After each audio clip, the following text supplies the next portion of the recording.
Hey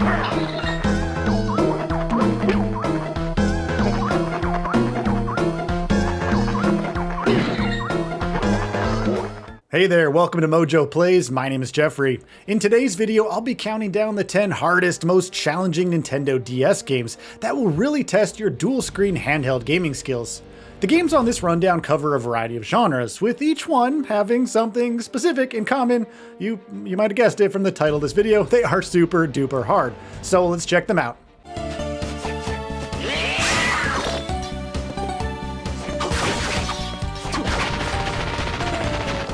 Before we begin, we publish new content all week long, so be sure to subscribe and ring the bell to be notified about our latest videos. Shin Megami Tensei Devil Survivor.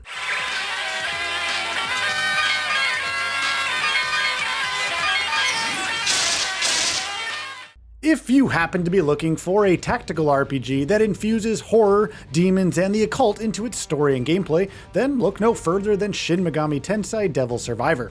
This game demands a lot from its players. Your group of protagonists must deal with hordes of demons during a supernatural infestation amidst a Tokyo lockdown. As you might imagine from a tactical RPG, patience and skills are needed in equal measure in order to deal with the challenging and ominous grid-based turn-based battles. Heck, even outside of battles, you need to worry about an in-game clock, which is linked to many hard-hitting story moments. It's a rewarding game for those with the tenacity to face its many horrors.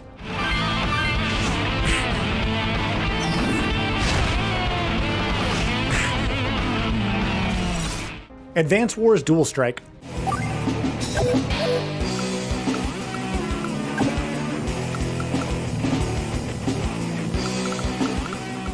For many of us, strategy games can often come across as quite impenetrable, given the sheer depth of gameplay that you need to contend with at any given time.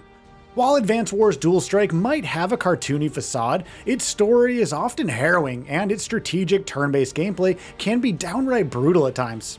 Set in Omega Land, the Allied nations and the Black Hole Army are at each other's throats, and it's up to you and your squad to quell the chaos. The DS is actually a perfect place for a strategy game such as this one, since more information equals a better chance at survival. The top screen highlights specific intelligence related to the map, whereas the bottom screen is the battle screen. Managing your troops on the battlefield takes a lot, especially if you want to achieve victory.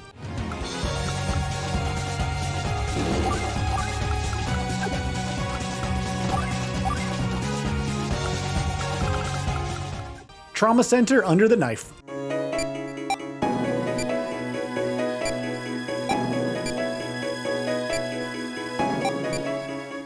As the old adage goes when talking about challenging things, it's not like it's brain surgery.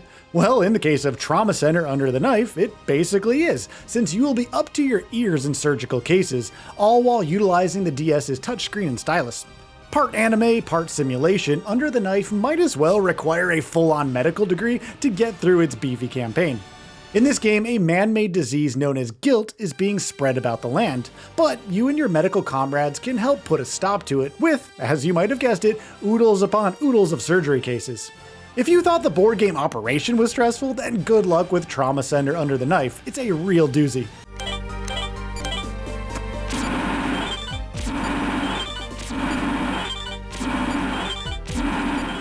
Final Fantasy Tactics A2 Grimoire of the Rift.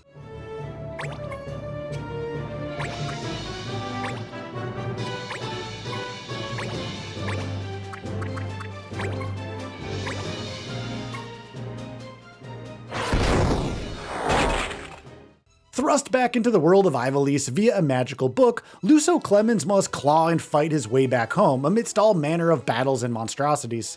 If you didn't already guess from the game's title, Grimoire of the Rift is a tactical RPG. Set in a sort of 3D isometric world, Luso and his newfound party of companions need to strategically battle others via intense and harrowing turn-based battles. Like many other tactical RPGs, this one also utilizes a grid-based system, which means unit positioning and placement are critical to success. You can grow stronger via story quests, side quests, and training missions, but you will still need to be hyper prepared in order to achieve victory and make it back home.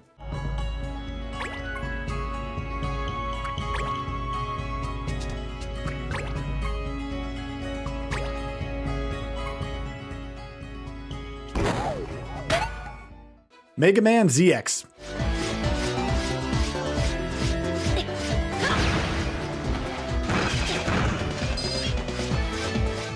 It's Mega Man. Yes, it's super duper challenging. I mean, come on, what did you expect? For the uninitiated, ZX is set hundreds of years after the Zero series of games. In this futuristic world, there's a new robotic threat known as pseudoroids. These pseudoroids are up to no good and must be stopped at all costs.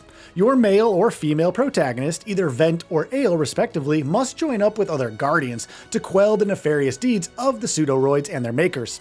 ZX is a more open-ended affair when compared to previous Mega Man games. You can choose various missions to take on, where you then get thrust into Metroidvania-esque levels. Vent or Ale are quite powerful, even more so when they harness biometal powers. However, the game still always throws a new challenge your way that needs to be met with heavy resistance and skill.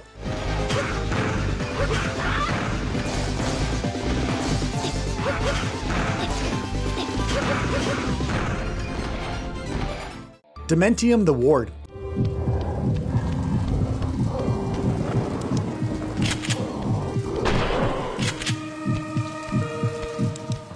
The Nintendo DS has pretty slim pickings when it comes to horror games. Fortunately, the stellar, if incredibly challenging, first-person horror experience Dementium the Ward came along to fill the void. Now, I'll be pretty honest and just right up front about this. Most of the challenge in this game comes from its controls, which, to put it lightly, take quite a bit of time to get used to. However, once you do get used to moving your character, aiming, swapping weapons and items, and exploring the decrepit, derelict, horror-festooned stages with the stylus, it's clear this is a solid horror game all around. Protagonist William, who happens to have amnesia, cause yeah, why not, must survive the fright fest that is this game's central locale, a creepy hospital brimming with monster-like aberrations. The puzzles will break your brain, and the monsters will have you running in fear. Just keep your flashlight on and you should be fine, hopefully.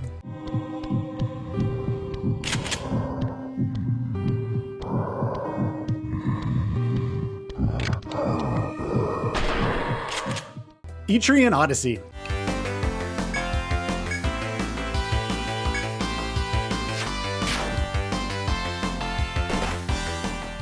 You gotta love a good old-fashioned 3D fantasy-based dungeon crawler, and that's just what you get with Etrian Odyssey. But good golly, this game is downright brutal at times.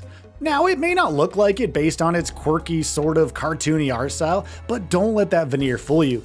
Exploring the maze-like Yggdrasil labyrinth, taking part in turn-based battles, finding oodles of secrets, and growing your cast of characters is a lot of fun, but isn't without its grind and serious challenge. One of the more unique aspects of Etrian Odyssey is that players need to create their own maps to keep track of the labyrinth by using the stylus. Now, on paper this sounds great, but in practice it's actually quite cumbersome to say the least. Add in random enemy encounters and tougher dungeon monsters known as foes, and you get a game that never really takes it easy on you.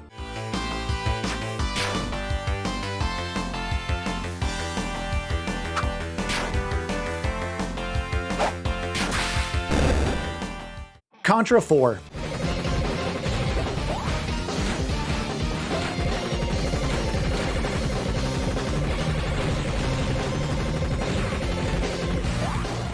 Ah yes, good old Contra, how you love to punish us gamers, thanks. This 2007 DS iteration of the venerable run-and-gun side-scrolling action game is not for the faint of heart. Serving as a prequel to Contra Hardcore and a follow-up to Contra 3 The Alien Wars, this fourth outing sees you step into the gruff boots of Bill Reiser, Lance Bean, Mad Dog, and Scorpion. Contra 4 is a traditional by-the-books 2D action shooter where you must survive a series of brutal onslaughts set across myriad diverse stages. While our four heroes do have plentiful weapons and power-ups, including a handy grappling hook to deal out serious punishment, the arcade-style nature of gameplay will often have you tearing your hair out in frustration, death after death, restart after restart.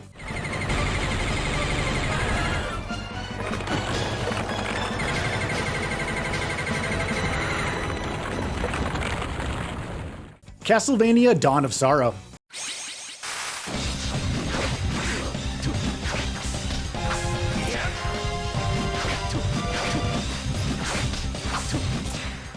Following up from GBA's Aria of Sorrow, a truly top-notch Castlevania game I might add, Dawn of Sorrow once again sees players take on the role of Soma Cruz. Soma and his companions must quell a new cult who plan to nefariously use Soma to reincarnate a new Dark Lord in the form of Dracula. Dawn of Sorrow blends the iconic action platforming and labyrinthian exploration with some stellar RPG elements to craft the Soma that you desire, replete with plentiful weapons, abilities, skills, and powers. Soma gains new powers via soul absorption after defeating baddies via the tactical soul system. Interestingly as well, Dawn of Sorrow also uses the DS's touchscreen and stylus to break magic seals all throughout the castle. The challenge in this Castlevania outing comes from the tough-as-nails bosses and exploring the gargantuan castle, one brimming with secrets and spades.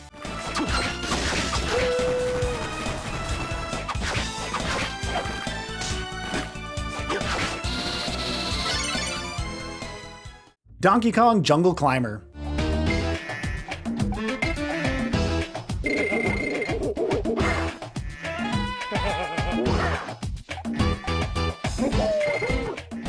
Yep, you heard that right. The absolute toughest game on the Nintendo DS just so happens to be a Donkey Kong game, one with the simple subtitle Jungle Climber.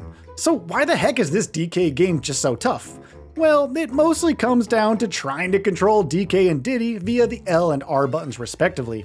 By swapping between or holding each button at certain intervals, our Kongs can grab or let go of certain pegs and parts of the level in order to clamber and scamper around successfully, with each Kong spinning wildly between movements. Now, this may not sound all that hard on paper, but in practice, it's an exercise in frustration more often than not. However, it just takes a really long time to get used to if you hope to have any chance of jungle climbing success.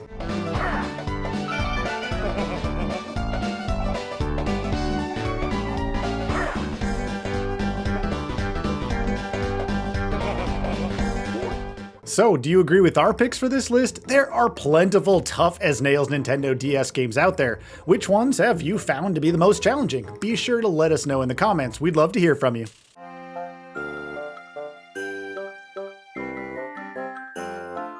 Thank you for watching this video for MojoPlays. If you want to see more from us, then be sure to subscribe and ring that notification bell so you never miss our daily gaming videos.